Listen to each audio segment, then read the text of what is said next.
María Evangelizadora Radio, un pedacito de cielo en tu hogar, presenta a continuación la hora de los testimonios.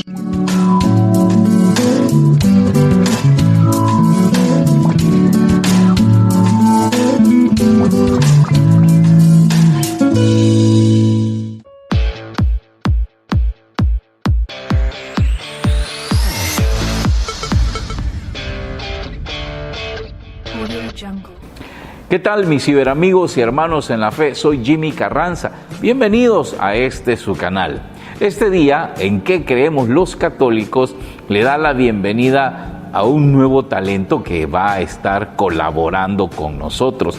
Es una persona que ya tiene algunos años de estar trabajando en la formación, en la predicación, y evidentemente pues va a empezar a dar contenido a este canal. Estamos hablando de Alfonso Tarazona, un colombiano buena gente que pues va a compartir con nosotros este día el testimonio. Alfonso, ¿cómo está? Jimmy, mucho gusto. Igualmente. Aquí estamos tratando de compartir con nuestra audiencia un poco de lo que Dios hace en la vida de la gente, que a veces son cosas increíbles, porque yo he oído testimonios de todo tipo. Hay quienes cuentan cosas tremendamente increíbles, otras cosas pues como mi testimonio. A la gente me pregunta, ¿y usted por qué no cuenta su testimonio de conversión? Yo les digo, pues mi testimonio no es como muy impactante, porque yo no fui drogadicto, yo no fui perdido, yo no fui marihuanero, yo no fui nada de eso. Y entonces, ¿qué fue? Me dicen, pues un niño bueno, o sea, yo era un muchacho de casa, lo único que iba a una iglesia que no era católica, hay una conversión y un proceso, pero eventualmente ya he contado ese testimonio. Hoy vamos a escuchar su testimonio. ¿Qué tal? ¿Cómo ha estado? Bien, Jimmy, gracias a Dios. Pues le cuento que pues mi testimonio también el punto de partida no es algo que estuviera en un bajo mundo, sino realmente era una persona pues muy sana, de hecho muy sana, una persona que consagrada al estudio y con unas metas muy claras en la vida. Solo que la cuestión es que debido a mi tendencia a la racionalidad y a tratar de explicarlo todo, y también pues mi intelecto me llevaba a que todo lo cuestionase, y no creía en ningún momento dado de un ser superior que tuviese injerencia en nosotros, y en una iglesia que predica todo un corpus doctrinal. En absoluto creía en alguna de esas cosas que siempre ha predicado la iglesia. Para empezar, yo soy psicólogo, y como psicólogo nos gusta conocer un poquito de la historial. Se dice que en la edad temprana se fija la personalidad, y lo que nosotros somos en la adultez definitivamente se marcó en la edad temprana, que serían los primeros 7 años. Cuéntenos un poco de su infancia, de su juventud, cómo trascendió su familia. Cuéntenos algo de esto. Sí, claro. A ver, Jimmy, mi infancia fue una infancia muy bonita, muy afortunada, rodeada por el cariño de mi familia, de mis padres, de mis hermanos. Y acontece pues que yo era de los menores, intermedios realmente. Después seguían mis hermanos eran los mayores, yo fui el último varón de la familia.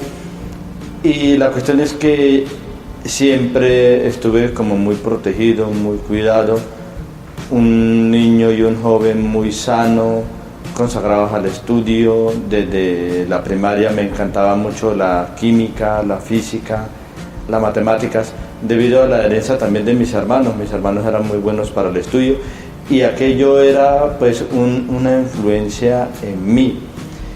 De hecho, pues en mi quinto primaria yo ya sabía pues toda la tabla periódica de los elementos. Finalizando, antes de entrar al bachillerato, terminando mi quinto primaria, pues yo ya sabía de procesos químicos y de muchas cosas. Era muy consagrado al estudio. O sea, era del típico niño nerd. Exactamente, era un niño nerd. Y a ese nerd. punto entra usted ¿hay bachillerato en Colombia, sí? De hecho, entró a bachillerato en Colombia, sí. ¿Y cuáles eran sus proyectos para el futuro a ese punto? ¿Qué soñaba? ¿Qué había en la mente de Alfonso Tarazona a ese punto? Mis proyectos era por lo menos uno muy básico, el de construir una familia, el de tener una familia. No concebía dentro de mi ser el hecho de que una persona deje de tener familia debido a, pues, al tener ese modelo de familia en mi caso, tener un papá, una mamá que contribuyeron a mi crecimiento en todo sentido, en el aspecto físico, en el aspecto psicológico, en todos los aspectos. Y que pues la base de nuestra formación era el estudio, el tratar de separarnos y salir de la pobreza por medio del estudio. Y quizás por influencia de algunos profesores que veían la historia de la humanidad de una forma de hoy día sesgada, se le culpaba a la Iglesia de ser la retrasadora de la formación y de la ciencia en la humanidad. Pero esto es como paradójico, porque las grandes universidades históricas han sido las que han pugnado y han sido establecidas por la Iglesia Católica. Exactamente, sí, ellas han pugnado eso. Es tal vez una visión más bien parcialista, una visión que se aleja de la realidad cuando se incurre en el mismo estudio, cuando se profundiza, se da uno cuenta de las cosas. Y entonces, como quien dice, el que no sabe está condenado a creer lo que otros dicen. A condenar a los que otros dicen, salvo que usted mismo sea de veras crítico y busque la formación. Y es por eso que yo llegué a un momento de un ateísmo, diría más bien un ateísmo pragmático o práctico. Práctico. ¿Cómo llegó a ese ateísmo?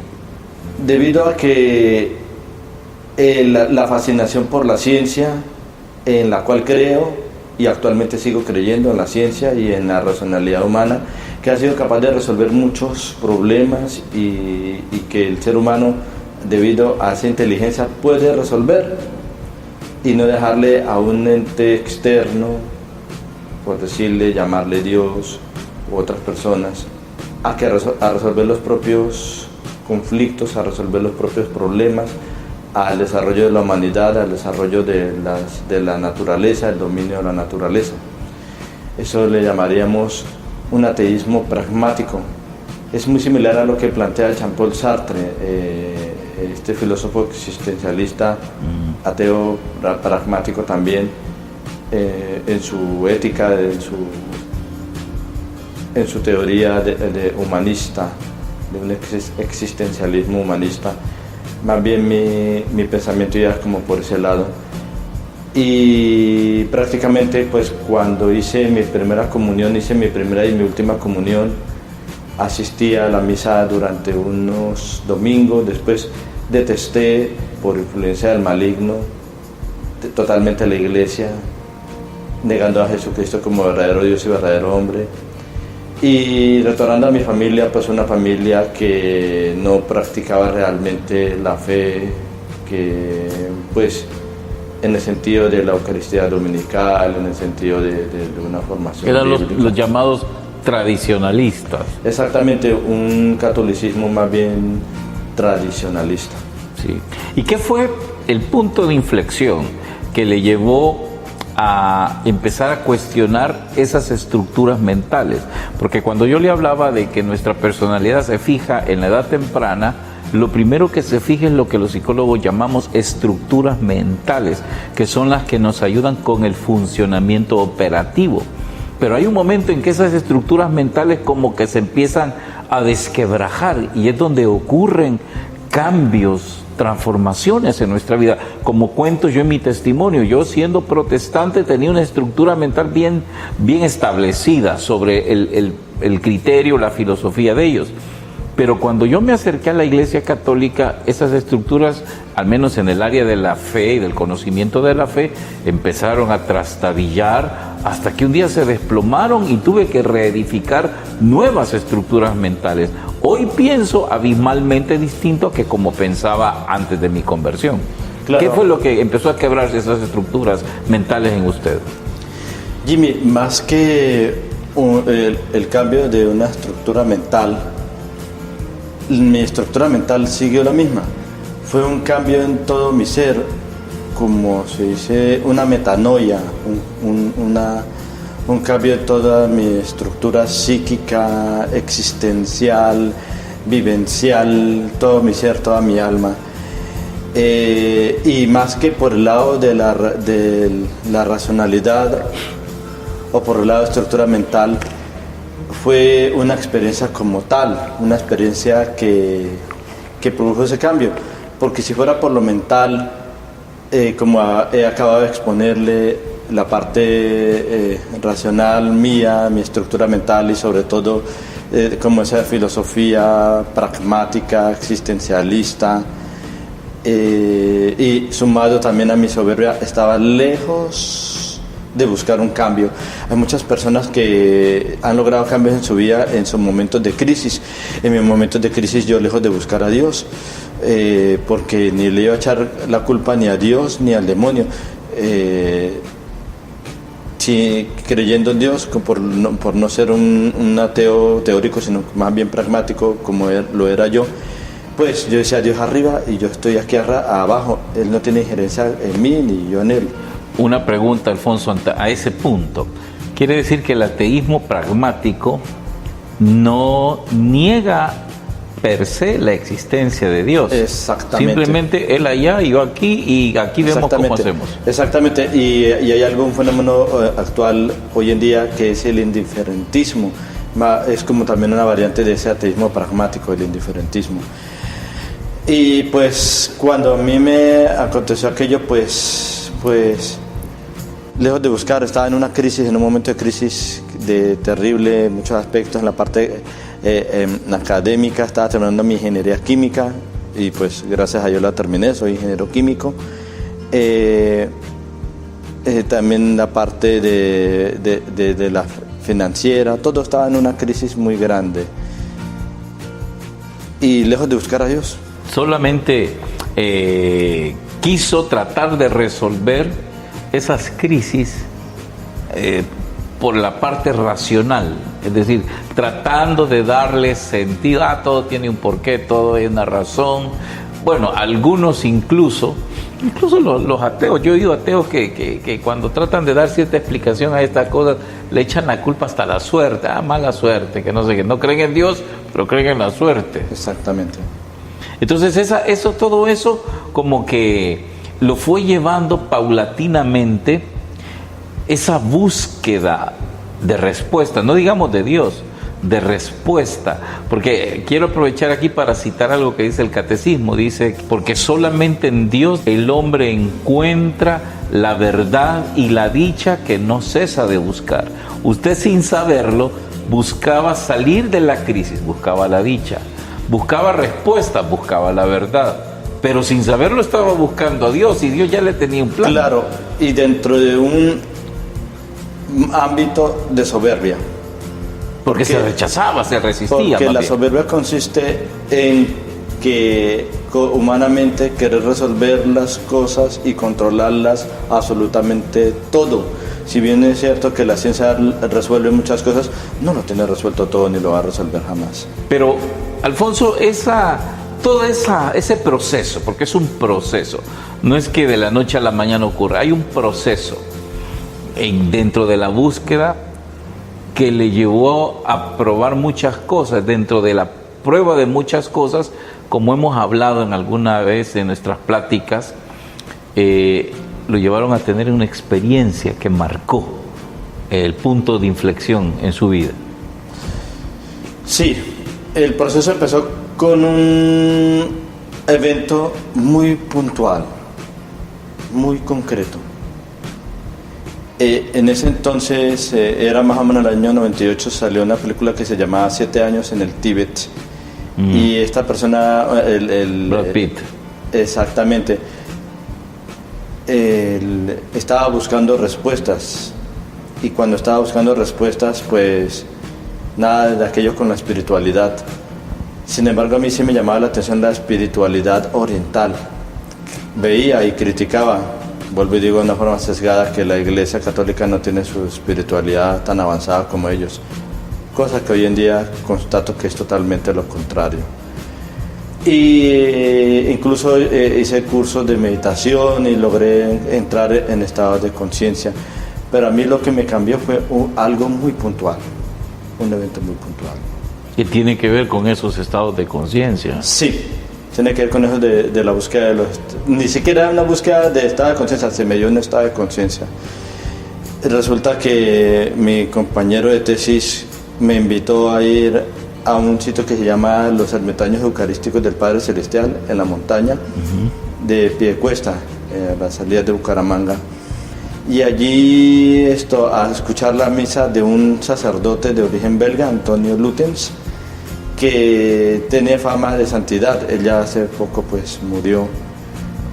Y mucha gente que iba allá pues le llamaba la atención, incluso varios amigos al escucharle su predicación se convirtieron. Yo fui a esa misa, que por cierto duraba 3 horas, y cuando fui por la cuestión de conocer la montaña y todo, pero me arrepentí mucho de haber ido a esa misa. ¿De haber ido a las misas? Sí, porque pues odiaba totalmente todo lo del credo y pues la estructura de la misa. No lo toleraba, y menos iba a tolerar la misa de 3 horas. Cuando algunas personas han escuchado a este sacerdote y decían, uy, este hombre es santo, y se convierten, yo no. Eso no me convirtió a mí, no me cambió. ¿Me chocó? Me chocó profundamente, y tenía incluso hasta ira de haber perdido tiempo en cosas intrascendentales como una Eucaristía. ¿Y qué fue lo que le hizo hacer ese cambio puntual? Pues fuimos en esa montaña, y allí los campesinos en la montaña cocinan un plato típico de Santander, el mute santandereano, una sopa deliciosa. Y usted sabe que nosotros los hombres, barriga llena, corazón contento. Entonces con mi amigo fuimos y comimos un mute cocinado con leña, campesino, un manjar de Dios eso. Claro. Y estuve contento, y me dice mi amigo Luis Eduardo, me dice, que era compañero del proyecto de grado, me dice, Alfonso, vamos a la charla de la monjita. Y yo le dije, hey, ¿usted está loco? ¿Cómo voy a ir a la charla de la monjita? A una charla de una monjita. Vámonos para la casa a seguir trabajando, ya hemos descansado en la mañana de hoy. Entonces, pues como aquella cuestión de que uno se deja llevar por los amigos, al bien o al mal. Esto aplica a los adolescentes, esto aplica hasta a los adultos. Claro, claro. Entonces nos devolvimos, y ahí fue cuando me ocurrió un fenómeno, no sé cómo decirlo, si místico, paranormal, parapsicológico. Parapsicológico. Y cuando escuchaba a la monjita hablar, ahí fue donde ocurrió mi cambio. La monjita hablaba algo muy interesante, hablaba de la gracia de Dios. Ustedes están aquí por gracia, no porque una mera coincidencia. Albert Einstein, me ha gustado una frase de Albert Einstein que dice que yo no creo que Dios juegue a los dados con el universo, a propósito de un fenómeno, de un experimento que ocurrió en 1912 del efecto túnel en electrones, en un experimento. Él decía eso, yo no creo que Dios juegue a los dados con el universo. Pero no traen las cosas hechas al azar. Exactamente, y entonces sí hay de todas maneras una ley que domina en el universo. Y entonces en ese momento apareció, pues iba caminando y estuve en 2 sitios al mismo tiempo. Estaba allí y acá, en este plano físico. Sentía el aire, la temperatura del aire, escuchaba a las personas, escuchaba lo que decía la hermanita, pero estuve en otro sitio, no físico, pero al mismo tiempo estaba allá y estaba acá. Y cuando hablaba del estado de conciencia, fui en una conciencia plena del 100%. O sea, no estaba usted soñando, no estaba digámoslo, en trance, sino que era consciente de lo que estaba Exactamente, viviendo. un estado alterado de conciencia, por ejemplo, es, no sé, cuando hay cierta droga o el alcohol y la persona entra y ve cosas y toda la cuestión. Es más, yo fui con rechazo, yo no quería estar allí, iba prácticamente como obligado, prácticamente se pudiera decir. Entonces cuando estuve allí, escuchaba a la hermanita hablando de la mística. Eso fue como el switch que saltó, el switch de la casa que saltó y pues al proceso contrario iluminó toda la casa mía, de mi alma, y estuve en esa conciencia plena. Y me dijo: Alfonso, mira lo que tú quieres construir. Me habló una voz que no se escucha con los oídos físicos, y sabía que era aquel que era, que es y que será por los siglos de los siglos. En ese momento yo no lo tematizaría ni diría a Dios, sino sabía que era Él, la persona más familiar, la más cierta, que me llevaba a una conciencia plena, que su presencia me reparaba, me amaba, me liberaba. Quiero advertir que más que una información, yo recibí todo eso en esa presencia del que es, el que es y el que será, el eterno. Como una teofanía, digamos. Sí, y me decía: Alfonso, mira lo que tú quieres construir. Y entonces me llevó a una playa y estuve en esa playa, estaba caminando y al mismo tiempo estaba en ese otro sitio no físico. Es difícil de explicar lo que quiero tratar de explicar, viendo con oídos no físicos, con ojos no físicos, y sentía la brisa de la playa también allá y sobre la arena. Entonces cuando de la arena dijo: mira lo que tú quieres construir, y se levantó un edificio moderno, muy grande, con vallas y vidrios y todo, y me dijo: mira, eso es lo que tú quieres construir. Yo le dije: sí señor, yo quiero construir eso. Entonces dijo: mira lo que realmente es, y al instante se volvió partículas tan ínfimas que se confundió con la arena, se disolvió en la arena y no quedó nada de ello, y me hizo girar aproximadamente 30 grados, pero mi cuerpo físico no giraba 30 grados, iba caminando en una línea recta a una banca a escuchar la charla de aquella hermanita. Y entonces, estando allí, me hizo girar 30 grados y me hizo navegar hasta el mar adentro, y llegamos a una roca. Y me dijo: mira, ahora lo que tienes que construir sobre esta roca. Y la imagen desapareció. Vuelvo y enfatizo: no lo busqué yo, sino que lo estaba rechazando. No hice el proceso que se hace en meditación para entrar en un estado de conciencia, sino que esta conciencia era mucho más grande, era la plena, era la superior, era la del 100%. No todas las veces nosotros tenemos que tener la conciencia plena en las cosas. Uno puede caminar, uno puede hablar y no tiene que estar en un estado de conciencia. Y eso pues no fue lo que hizo. Eso fue lo que me hizo en mí un cambio. Bueno, como ya hemos visto, este proceso llevó a Alfonso a su conversión. La Biblia dice que Dios nos lleva al desierto, nos seduce y nos lleva a su presencia. Y es muy claro cuando Él dice: si no soy yo el que te llamo, no estarás en mi presencia. Y Dios se vale de todo lo que tiene a su alcance, como Dios, obviamente, para tocar nuestros corazones, hasta el corazón más duro, hasta la mente más cerrada. Cuando Dios quiere llamar a alguien, lo hace. Y así fue con Alfonso Tarrazona, porque no solo afectó su vida personal, su vida cognitiva, su vida intelectual, su vida existencial. Dios a Alfonso le pidió todo. No le pidió medias tintas, no le pidió su filosofía, no le pidió su tiempo, le pidió toda su vida. Por eso Alfonso Tarrazona, de un tiempo para acá, dejó de ser simplemente Alfonso Tarrazona. Ahora, quienes le conocemos como el padre Alfonso Tarrazona. Padre, hoy sí, ya le saludo como padre. No se asusten, ya pues está con hábito, el hábito de los padres pasionistas. Sí, la comunidad de padres pasionistas. Sí, efectivamente, eso es lo que dice, comparto lo que dice nuestro hermano Jimmy. Hubo un cambio en todo mi ser, en toda mi vida. A partir de ese momento no es que yo me hubiese ido directamente a una comunidad religiosa, pero sí empezó un proceso de inquietud a buscar a Dios. Dios no me reveló mucho en aquella visión en cuanto a información, sino en cuanto a lo existencial y vivencial, como lo hemos dicho. En alguna parte de la palabra de Dios, en el Evangelio de San Juan, capítulo 20, versículo 29, cuando el apóstol Tomás no estaba en el día de la resurrección, la aparición de Jesús a sus apóstoles, él dice: si yo no meto mis dedos en sus llagas, en su costado, no creeré. Y en el versículo 29 dice Jesús a Tomás: porque me has visto, crees.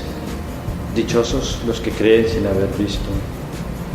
Tuvo que hacer un esfuerzo de verdad sobrenatural, sobrehumano a Dios para encarrilarme de nuevo en su camino.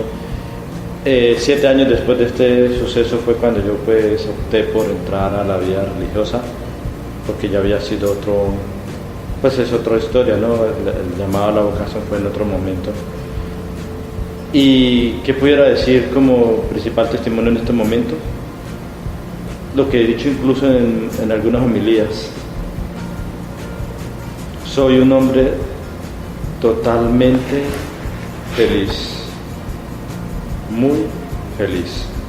Todo aquel estado de crisis, de angustia, de desolación, como diría en los ejercicios de San Ignacio de Loyola, el estado de desolación le llama a él, esos momentos en los que no hay encuentro, uno no sabe qué hacer, dónde ir, qué decir, pero esos momentos a usted Dios ya estaba trabajando en su corazón, Padre.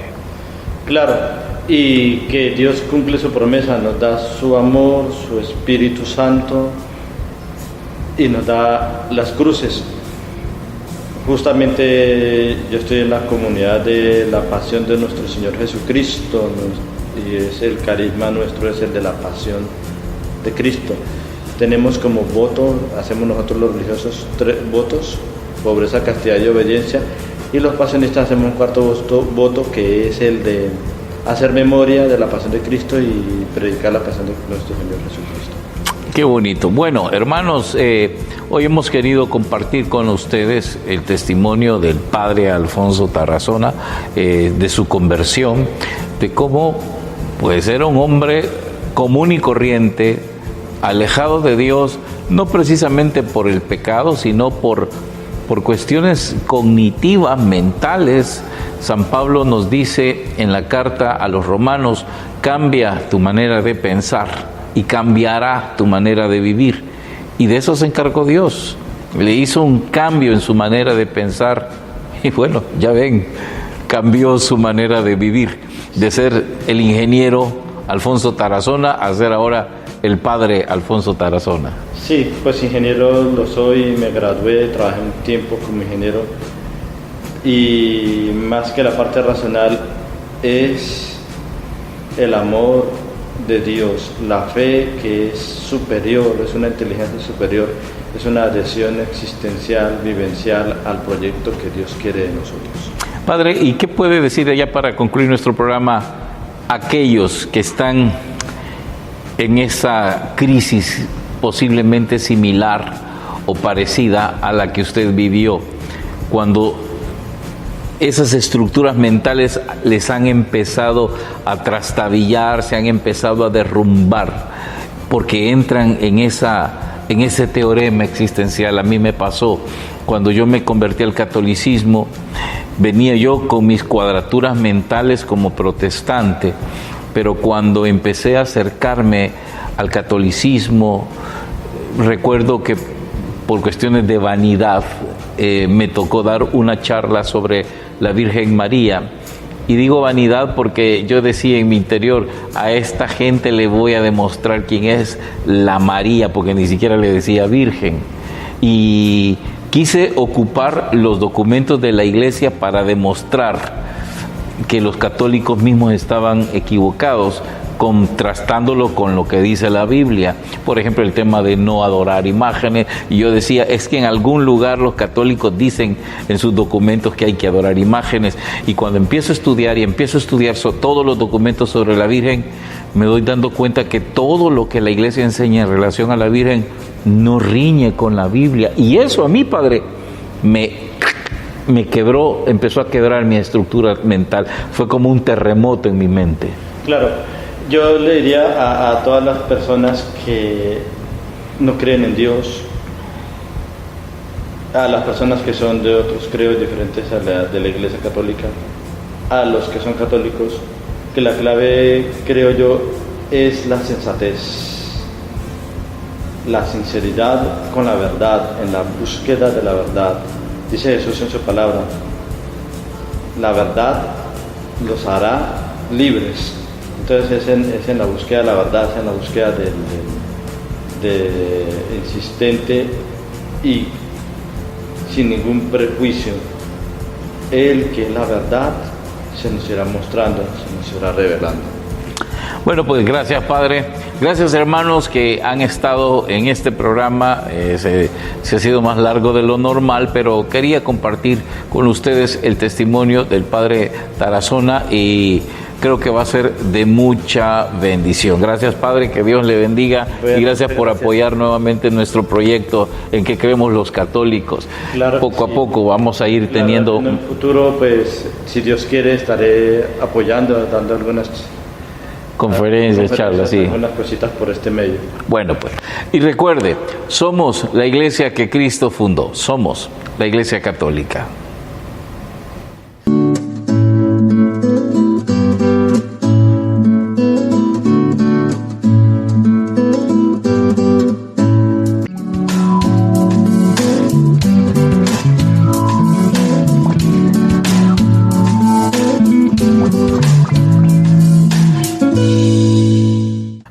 Soy Jimmy Carranza, bienvenidos a En qué creemos los católicos y gracias por mirarnos en televisión y por internet.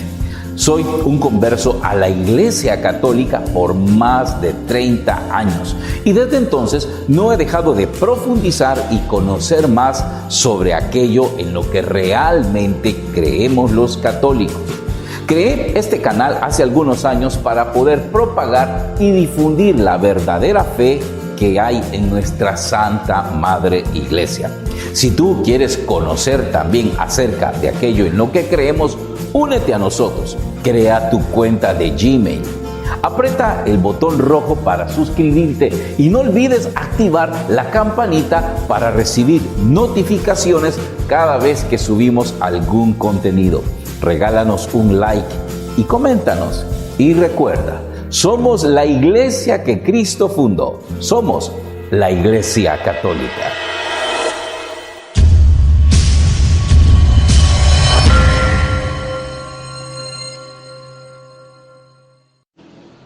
Saludos. Hola, ¿cómo están? Señor José Polanco, bendiciones en este día.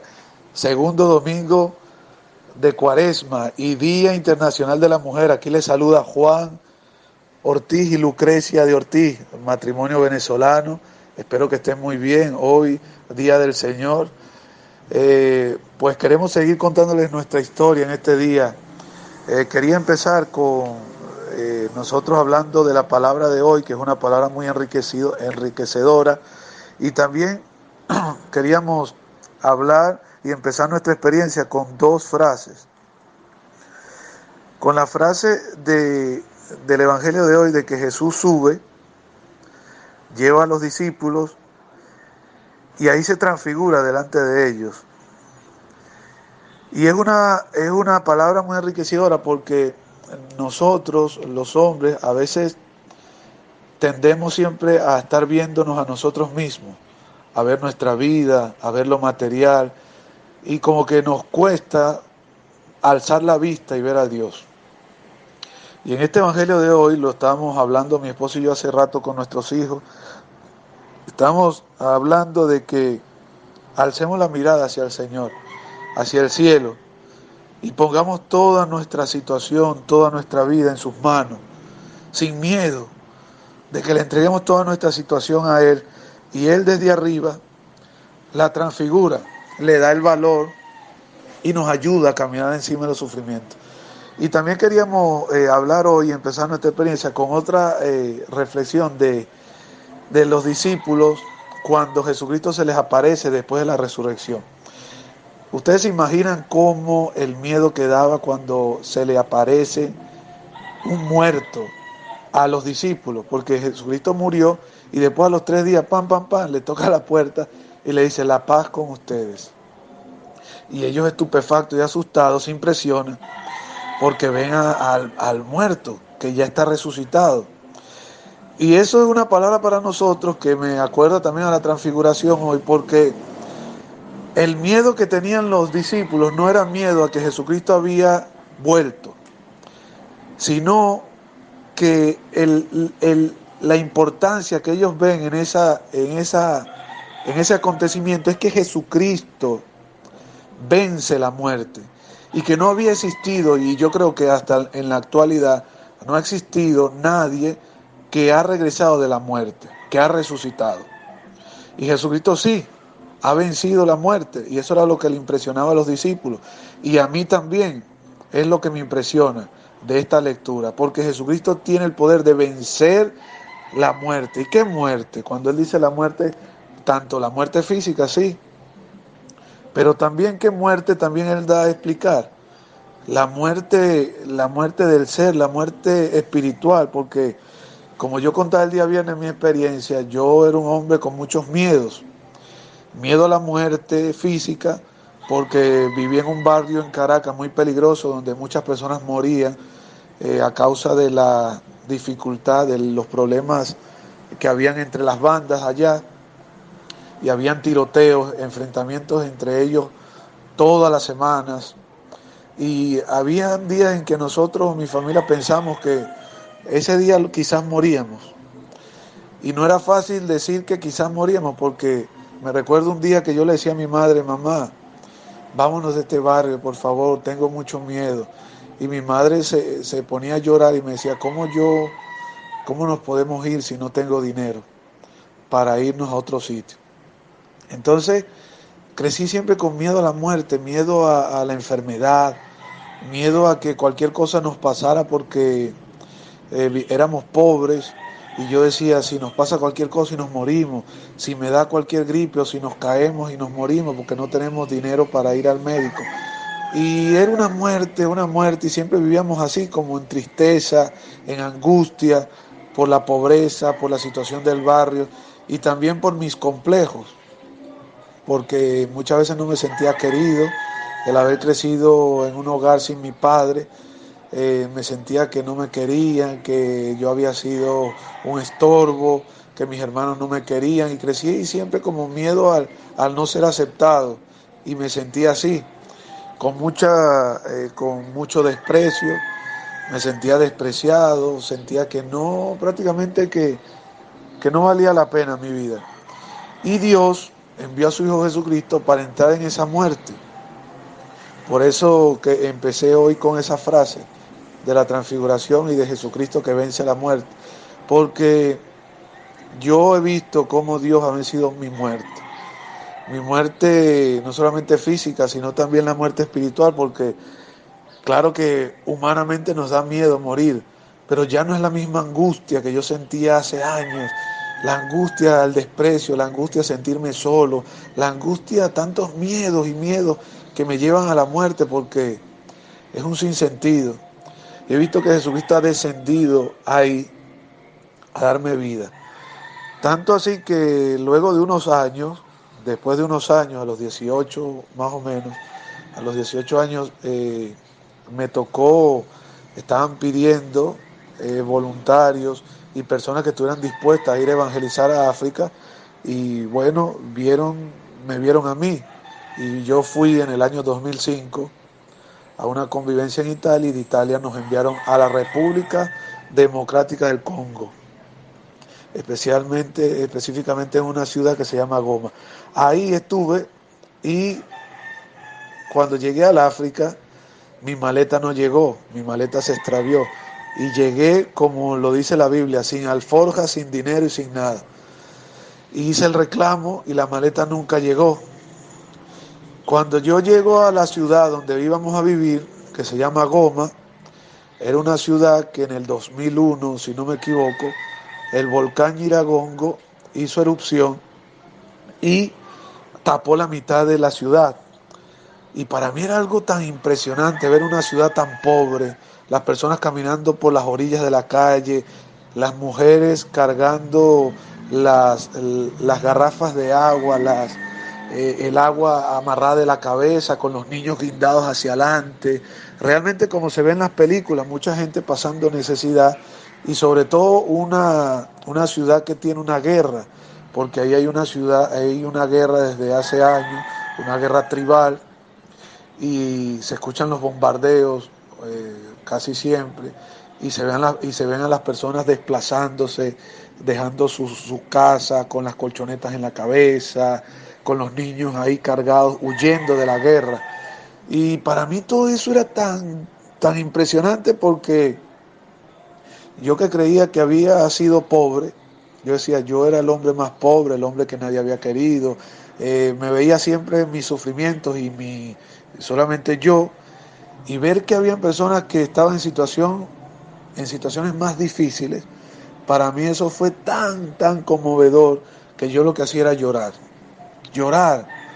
llorar y pidiéndole perdón a Dios porque yo decía, Señor, yo siempre quejándome de mi familia, quejándome de mi país, quejándome de que era pobre y lo tenía todo. En mi casa no se iba la luz, mientras que allá en el África, cuando llegaba la luz era algo impresionante. Nosotros estudiamos con velas, íbamos a la universidad y era con velas que estudiábamos en las noches. Y ver la pobreza, ver cómo aquellas personas vivían y yo que creía que yo era más pobre, que tenía una situación peor, de que mi madre no me quería, de que mi papá no quiso vivir con nosotros, tantas situaciones, y ver que en el África habían personas que estaban en situaciones más difíciles, a mí me ayudó a convertirme, me ayudó a pensar de que realmente Dios existe y de que Dios es misericordioso, muy misericordioso. Entonces en esa muerte también Dios entró, haciéndome ver mi realidad y haciéndome ver que yo era una persona tan inconforme y que Dios me estaba llamando era algo grande, a ver desde arriba, a ver de que nosotros no solamente estamos en la tierra, sino que es bueno desde el cielo, desde arriba, mirar la creación. Bueno, con toda esta situación llego al África, me impresionó la situación, le agarré mucho cariño a las personas de allá, a mis hermanos africanos, cariño de sentirlos como si ellos eran mis hermanos de sangre, gente tan especial, gente con un deseo de convertirse, gente con un deseo de ayudarte, gente que sonríe, gente que tú lo ves que a pesar de que viven en una casa pobre, una casa que no es de bloc, sino que una casa pobre de madera te sonríen y te dan lo mejor. Gente que nos invitaba a su casa a comer y nos daban lo mejor. Y eso para mí era tan duro, porque yo decía, pero ¿cómo esta gente está tan feliz si no tienen nada? Y todas esas cosas me estaban llamando a la conversión. Pues pasaron los años, luego tuvimos un cambio y yo volví a Venezuela después de unos años. Y en Venezuela estuve evangelizando en el oriente venezolano y allí conocí a mi esposa. Entonces Dios va llevando todo porque para mí era imposible que yo tuviera un matrimonio. Como yo había crecido en un ambiente en el cual el tener pareja, el tener una esposa, era algo como feo, era una situación como que yo decía, ni loco yo me quiero casar. Eso es para gente enferma, gente que esté mal. Tener hijos, toda esa situación para mí era algo tan difícil porque yo decía, tener hijos es sufrir, tener que levantarte de madrugada cada 3 horas, el tener que trabajar para darle comida a esos muchachos, para mí era algo tan imposible porque en mi corazón lo que reinaba era el egoísmo, era la vanidad y yo creía que eso era imposible. Y ahora me veo transformado porque actualmente estoy casado con Lucrecia, que ella está aquí conmigo, con mi esposa, que hoy día de la mujer ya esta mañana le di un beso y la saludé y le dije muchas cosas bonitas y ella se echó a reír, pero ella me dice, no es que hoy por ser el Día Internacional de la Mujer, sino que todos los días es mi día. Y es verdad, muchas veces en el hogar hace falta uno pararse y dedicarle un momento a su esposa y darle un abrazo, un beso y decirle, te amo, mi amor, te amo. Entonces, conocí a mi esposa, nos casamos y tenemos actualmente 2 hijos. Vivimos en la República Dominicana porque nos tocó salir de Venezuela por la situación económica, social que atraviesa mi país. Y Dios me sigue enseñando. Cada día Dios me sigue mostrando su camino porque para mí fue muy difícil salir de Venezuela por la situación que vive en mi país. Nosotros cuando nos casamos abrimos un negocio, una papelería, una librería, y luego nos tocó vender todo y salir y empezar de cero aquí en la República Dominicana. Fue algo muy duro porque yo sufría porque mi sueño era tener un negocio propio y al principio cuando abrimos el negocio las cosas iban muy bien, pero por la economía del país, la desestabilización que hay, se fue cayendo el negocio. Y eso para mí fue muy triste, empezar de cero en este país, tener que salir a buscar trabajo con el currículo y que la gente, los sitios donde buscamos trabajo no nos conocieran, y empezar y tú ir y decir, bueno, yo soy licenciado en educación, soy profesor de idiomas y pido trabajo y de repente te dicen, bueno, lo único que te puedo ofrecer son esto porque usted todavía no está legal en el país. Y son muchas cosas que uno tiene que vivir y que a veces son como injustas. Y yo he visto cómo Dios me ha dado la fuerza a mí, a mi esposa, para no frustrarnos, para no vivir en la rabia, en el rencor, en el sinsentido, sino que nos da la fuerza todos los días Dios. Todos los días yo me levanto, oramos al Señor y vemos cómo Él nos da la fuerza para seguir hacia adelante, porque a veces para mí es difícil el vivir en la situación en la que estamos de migrantes, y he visto cómo Dios actúa, cómo nos da una alegría, nos da la fuerza para salir, trabajar, para poder, como decimos en Venezuela, echar pa'lante. Y todo eso viene de Dios. Por eso yo agradezco a la Iglesia Católica, porque la Iglesia Católica por medio de sus sacramentos nos da la fuerza. Nos da la fuerza para seguir hacia adelante, nos da la fuerza para poder trabajar, para poder amar a mi esposa, porque el matrimonio no es nada fácil. El matrimonio es cuestión de dos y es cuestión de ayudarnos, es cuestión de dialogar, es cuestión de pedir perdón. Y a nosotros lo que siempre nos ha ayudado es que aunque hayamos pasado un día fuerte o a veces un día un poco movido, un día que hayamos discutido, siempre en la noche antes de acostarnos, yo o mi esposa, mi amor, perdóname por esto, por lo que yo hice, porque somos humanos. Hay personas que dicen, bueno, si usted no quiere pedir perdón, pues no se equivoque. Y yo creo que eso no es de humano, porque Dios sabe que nosotros a veces decimos algo y hacemos otra cosa. Y como dice San Pablo, que aunque quiero hacer el bien, a veces es el mal el que me sale.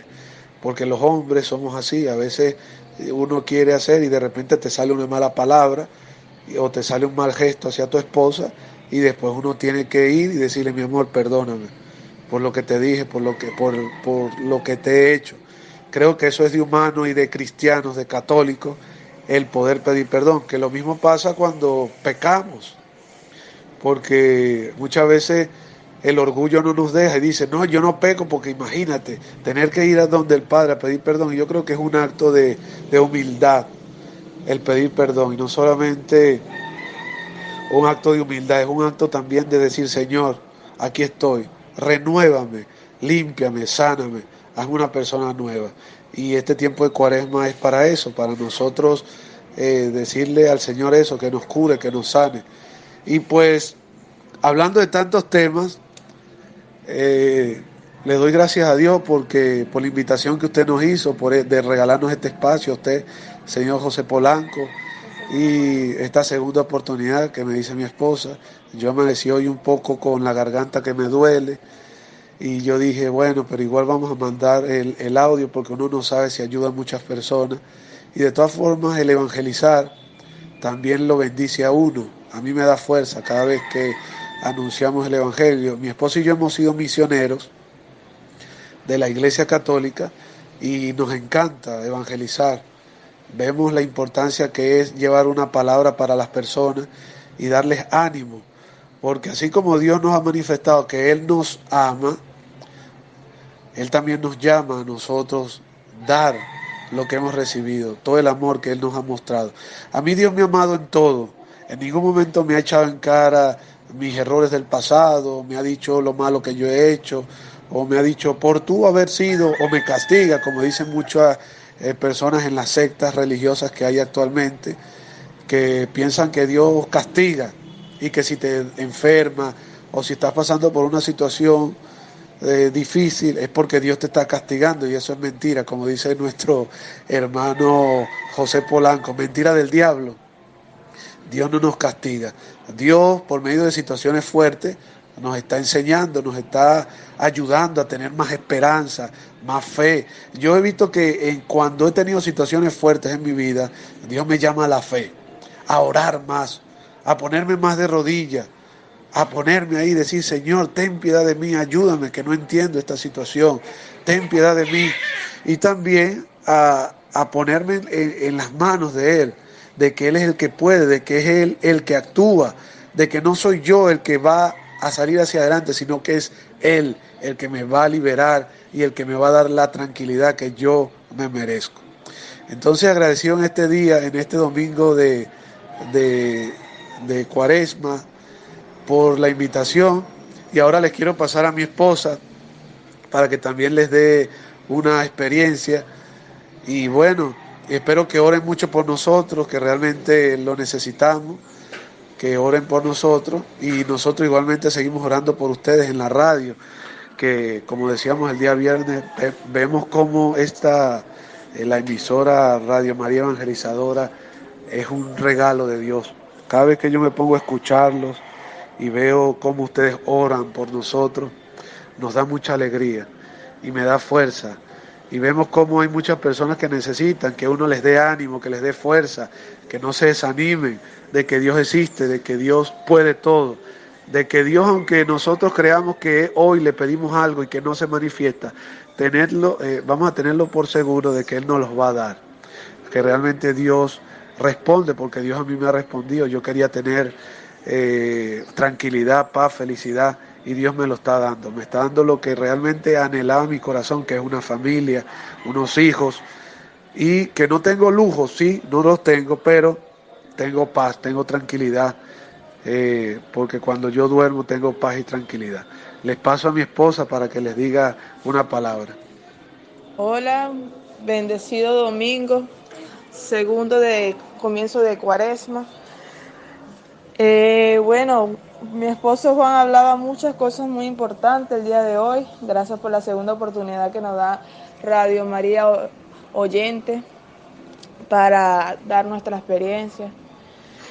Y bueno, hoy 8 de marzo, Día de la Mujer, Internacional de la Mujer. Felicidades a todas esas mujeres trabajadoras, luchadoras, que están embarazadas, mujer emprendedora. La mujer es muy importante en la vida del ser humano, para Dios. ¿Por qué? Porque es importante, porque es la mujer que da fruto. La mujer da fruto, la mujer es importante para un hogar, para el trabajo, para la vida, para el día a día, para tener una familia, para el hombre. ¿Por qué digo esto? Porque voy a hablar un poco de la mujer, ya que Juan habló temas importantes y ahora me toca a mí hablar el día de hoy especialmente para la mujer. He querido tomar ese tema, porque la mujer es valiosa para Dios. La mujer, Dios la hizo. Eva es importante. ¿Por qué? Porque la mujer tiene algo valioso, que es el fruto en su vientre, que hace crecer a la familia.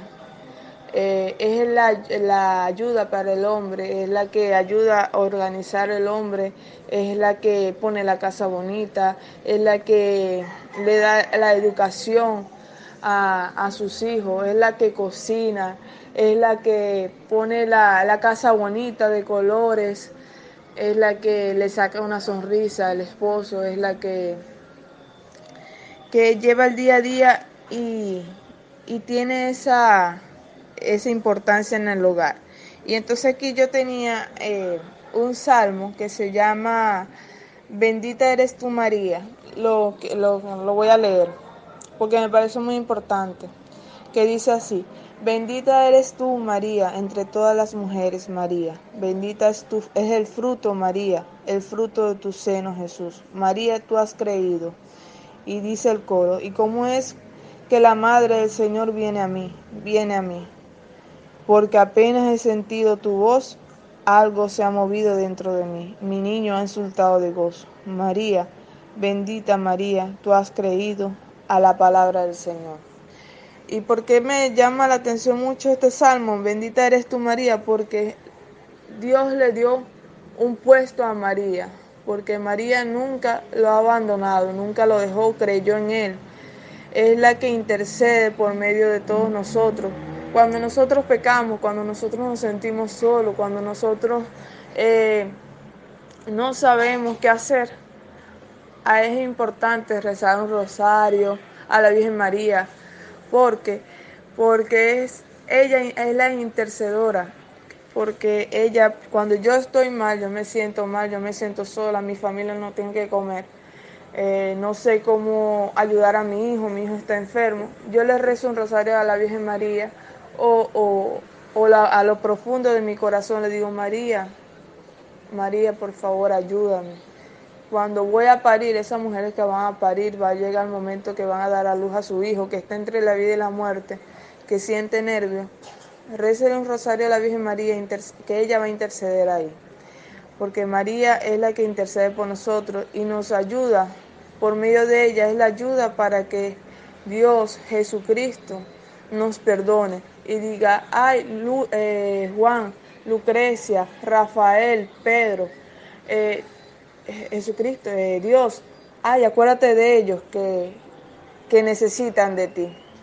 Y entonces hoy día de la mujer, yo digo a todas esas mujeres ahora, luchadoras, ahora que la mujer se ha puesto, que no quieren, algunas que tienen miedo a la vida, a parir, a tener hijos, a casarse, a tener un hogar, a, a trabajar, a esa mujer que tiene complejo. Lo digo porque yo desde pequeña, mi historia como mujer, era la única mujer en la niña del matrimonio de mis padres, que fracasó ese matrimonio.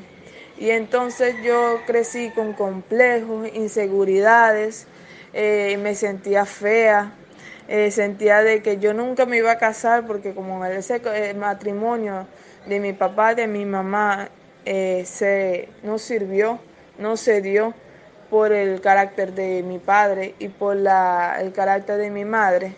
Pensaba de que yo no me iba a casar, yo no valía como mujer. ¿Y qué regalo más grande me ha dado Dios que poder casar, construir un hogar, construir una familia con mi esposo? Que mi esposo se haya enamorado de mí y que me diga todos los días que yo soy una mujer más bella y que está enamorado de mí. Eso me parece wow. Y digo que eso es difícil de creer, pero es un regalo que Dios me ha dado.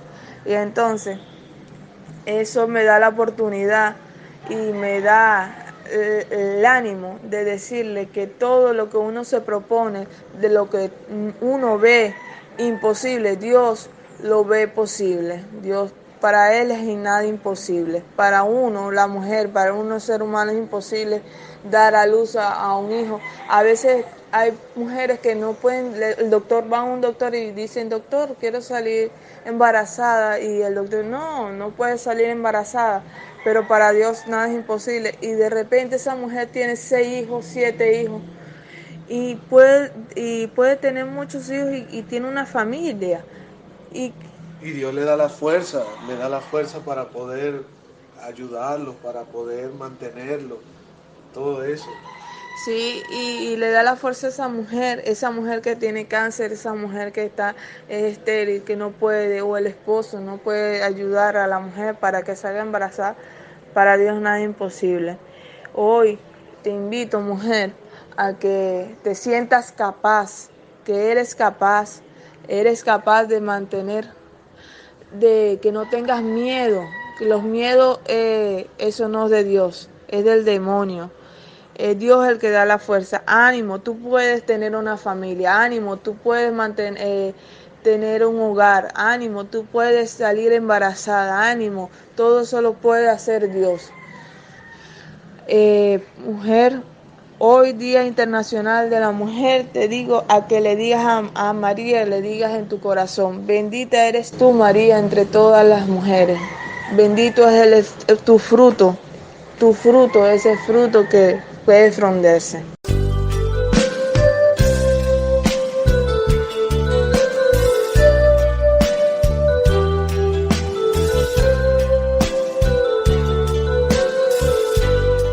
Esta es María Evangelizadora Radio, el camino a tu santidad, porque es un pedacito de cielo en tu hogar.